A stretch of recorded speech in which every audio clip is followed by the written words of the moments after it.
Well, the clock is ticking. That's the warning from members of Biden's own party as a growing chorus of lawmakers are questioning his viability as a candidate. House Republicans, on the other hand, saying they saw it all along and blasting Democrats for ignoring a president very visibly on the decline.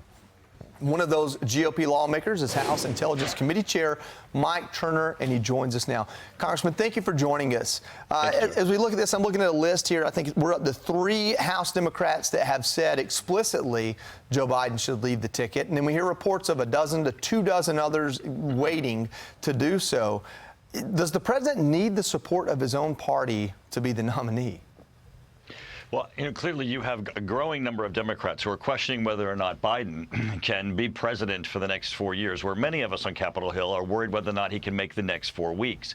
With reports coming out now that the president has turned to his son, Hunter Biden, and including him in a very serious national security meetings, the concern rises as to, is Hunter Biden receiving classified briefings? Is he getting access to classified material? Here's a gentleman who obviously has no experience in any national security issues, a very questionable background. You got a president of the United States who has a record of recklessly handling classified information, with the special counsel even saying criminally handling classified information, but he wasn't prosecuted because, he's too forgetful.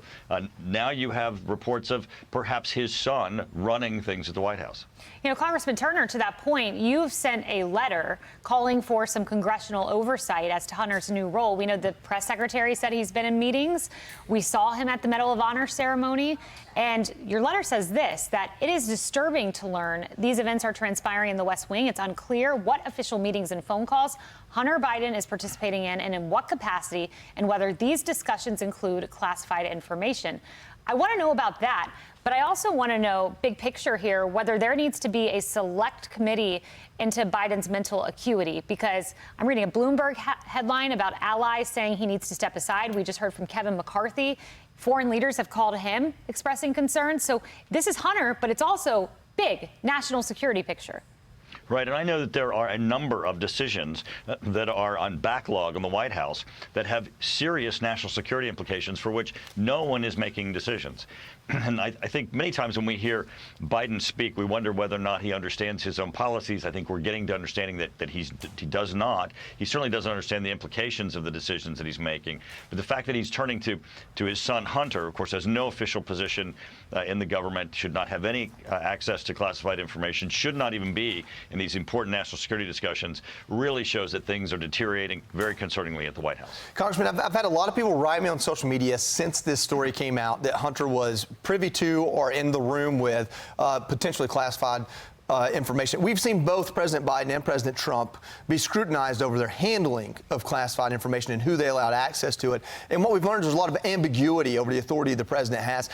Do you understand if there's a formal process, if the president with his authority can just say, listen, I want that person in here? Do you understand what the formality of it is and what would need to happen, or what hasn't happened, or potentially what rule was broken?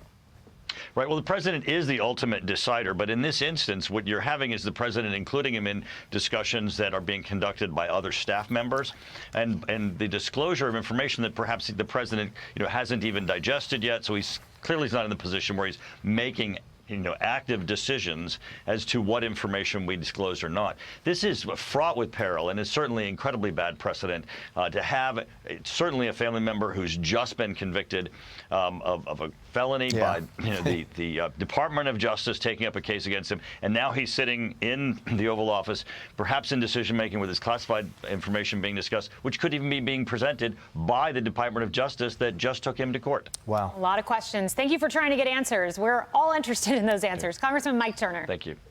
I'm Steve Doocy. I'm Brian Kilmeade. And I'm Ainsley Earhart. And click here to subscribe to the Fox News YouTube page to catch our hottest interviews and most compelling analysis.